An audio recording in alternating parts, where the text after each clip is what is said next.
എല്ലാവർക്കും നമസ്കാരം. ഞാൻ ഇന്നിവിടെ സംസാരിക്കാൻ പോകുന്നത് ദേശസ്നേഹത്തിൻ്റെ പ്രാധാന്യം എന്നതിനെക്കുറിച്ചാണ്.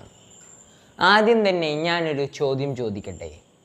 നമ്മൾ ഒരു കയ്യിൽ ഒരു പതാക പിടിച്ചിരിക്കുകയാണ്. അതിനുശേഷം നമ്മൾ ദേശീയഗാനം പാടുകയാണ്.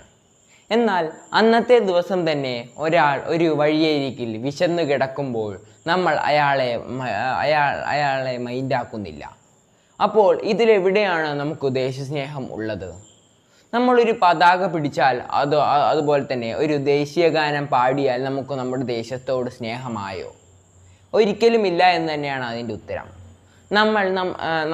നമ്മുടെ നാട്ടിലെ ആൾക്കാരെ സഹായിക്കേണ്ടത് നമ്മുടെ ഉത്തരവാദിത്തം തന്നെയാണ്. നമുക്ക് അങ്ങനെ ചെയ്യുകയാണെങ്കിൽ നമ്മുടെ ഇന്ത്യ ഒരു വളരെയധികം നല്ല രീതിയിലുള്ളൊരു രാജ്യമായി തന്നെ മുൻപോട്ട് പോകുമെന്നതാണ്. അതിൻ്റെ ഏറ്റവും വലിയ ഉദാഹരണം എന്ന് പറയുന്നത് നമ്മുടെ കേരളം തന്നെയാണ്. കാരണം 2018 പ്രളയത്തിൽ നമ്മൾ കണ്ടത് തന്നെയാണ്. മതമെന്നോ ജാതിയെന്നോ താഴ്ന്ന ജാതിയാണോ എന്നോ ഒന്നും നോക്കാതെ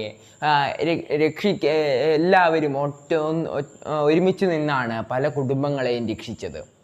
അതിൽ നമ്മൾ കണ്ടത് തന്നെയാണല്ലോ പല മത്സ്യത്തൊഴിലാളികളും തൻ്റെ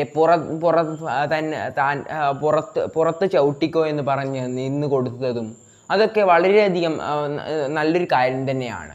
മറ്റേത് സംസ്ഥാനത്തെ ഉദാഹരണമാക്കി എടുത്തില്ല എങ്കിലും നമ്മുടെ കേരളത്തെ തന്നെയാണ് അതിൻ്റെ ഏറ്റവും വലിയ ഉദാഹരണമാക്കി എടുക്കേണ്ടത്. കാരണം അത്രയും അധികം നല്ല പ്രവർത്തികൾ തന്നെയായിരുന്നു ചെയ്തത്. നമ്മുടെ ദേശസ്നേഹം എന്ന് പറയുമ്പോൾ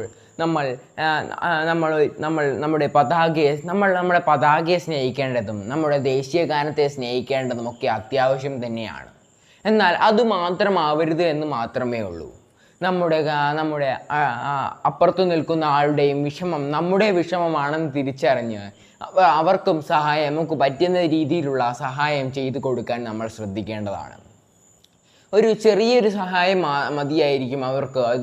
ഒരു ചെറിയൊരു സഹായം നമ്മൾ ചെയ്താൽ അത് അവർക്കൊരു വലിയൊരു ഉപകാരം തന്നെയായി മാറുക തന്നെ ചെയ്യും. നമ്മൾ സഹായം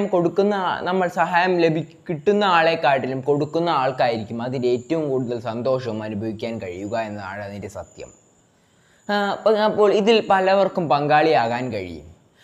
നമുക്ക് വിദ്യാർത്ഥികളുടെ ഒരു കാര്യം എടുക്കുകയാണെങ്കിൽ ഇപ്പോഴത്തെ വിദ്യാർത്ഥികൾക്ക് എന്താണ് ചെയ്യാൻ കഴിയുക എന്ന് നമ്മൾ നോക്കുകയാണെങ്കിൽ നമ്മുടെ ഇന്ത്യയെ നമുക്ക് വികസിപ്പിച്ചെടുക്കാൻ കഴിയും. എങ്ങനെയാണെന്ന് വെച്ചാൽ നല്ല രീതിയിൽ പഠിച്ച് നല്ല ശാസ്ത്രജ്ഞന്മാരാവുകയും നല്ല ഡോക്ടർമാരാവുകയും അങ്ങനെ വലിയ നിലയിലെത്തുകയാണെങ്കിൽ നമ്മുടെ ഇന്ത്യക്കായിരിക്കും അതിൻ്റെ വലിയൊരു നേട്ടം എന്ന് പറയുന്നത്. അപ്പോൾ നമുക്ക് വിദ്യാർത്ഥികൾക്കും ഇതിൽ ഉൾപ്പെടാൻ കഴിയുമെന്നതാണ് ഇതിൻ്റെ ഏറ്റവും വലിയ ഉപകാരപ്രദമായ ഒരു കാര്യം എന്ന് പറയുന്നത്. അപ്പോൾ നമ്മളൊരു കാര്യം ആലോചിക്കുക. നമ്മൾ ഒരാൾക്ക് സഹായം ചെയ്ത് കൊടുക്കുമ്പോൾ അവർക്ക് കിട്ടുന്ന ആൾക്കെക്കാട്ടിലും നമുക്കായിരിക്കും അതിൻ്റെ ഏറ്റവും കൂടുതൽ ഉണ്ടായിരിക്കുക. അപ്പോൾ അതൊക്കെ നമ്മളുടെ മനസ്സിൽ വിചാരിച്ച് നമ്മൾക്ക് ഇപ്പോൾ കഴിയുന്നത്ര സഹായം നമ്മൾ മറ്റുള്ളവർക്ക് കൊടുക്കുക എന്നതാണ്. അത് നമുക്കും തിരിച്ചു വന്നേക്കാം. നമ്മളിപ്പോൾ ഒരു വഴിയരികിൽ വളരെയധികം കഷ്ടപ്പെട്ട് കിടക്കുകയാണെങ്കിൽ വേറൊരാൾ വന്ന് നമ്മളെ സഹായിക്കുകയും ചെയ്യുന്നു. ഇങ്ങനെ നമ്മൾ ചെയ്യുകയാണെങ്കിൽ നമ്മുടെ ഭാരതത്തിന് തന്നെയായിരിക്കും അതിൻ്റെ വലിയൊരു ഉപകാരം എന്ന് പറയുന്നത്.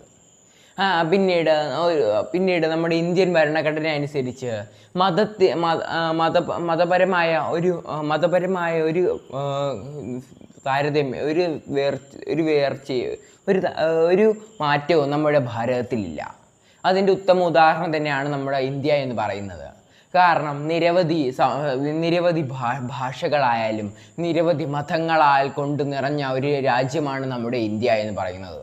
എന്നിട്ടും നമ്മുടെ ഭാരതീയർ എത്ര സന്തോഷത്തോടെയാണ് ജീവിക്കുന്നതെന്ന് നമുക്ക് കാണാൻ കഴിയും. അപ്പോൾ നമ്മുടെ ദേശസ്നേഹം എന്ന് പറയുന്നത് ഒരിക്കലും നമ്മുടെ ദേശീയ ഗാനത്തോട് ഒരിക്കലും ഒരൊറ്റ ദിവസത്തിനോ ആയി മാറരുത്. നമുക്കിപ്പോൾ കാണാൻ കഴിയും ഓഗസ്റ്റ് 15 ആകുമ്പോഴേക്കും എല്ലാവരുടെയും ഫോൺ പ്രൊഫൈൽ പിക്ചറായും അതുപോലെ തന്നെ സ്റ്റാറ്റസായും ഒക്കെ ഇന്ത്യയുടെ ദേശീയ പതാകയും അതുപോലെ തന്നെ ദേശീയ ഗാനവും ഒക്കെ നമുക്ക് കേൾക്കാൻ കഴിയും. എന്നാൽ അത് ഒറ്റ ദിവസമായി ചുരുങ്ങുന്നു എന്നതാണ് ഇതിൻ്റെ ഏറ്റവും വലിയ വിഷമകരമായ ഒരു കാര്യമെന്ന് പറയുന്നത്. നമ്മുടെ നമ്മുടെ ദേശസ്നേഹം എന്ന് പറയുന്നത് ഒരു 365 ദിവസമുണ്ടോ, ആ 365 ദിവസവും നമ്മൾ നമ്മുടെ ദേശത്തോട് സ്നേഹം കാണിക്കേണ്ടതാണ്. ഇത്രയും കാര്യങ്ങൾ പറഞ്ഞുകൊണ്ട് ഞാൻ എൻ്റെ പ്രസംഗം നിർത്തുന്നു. നന്ദി.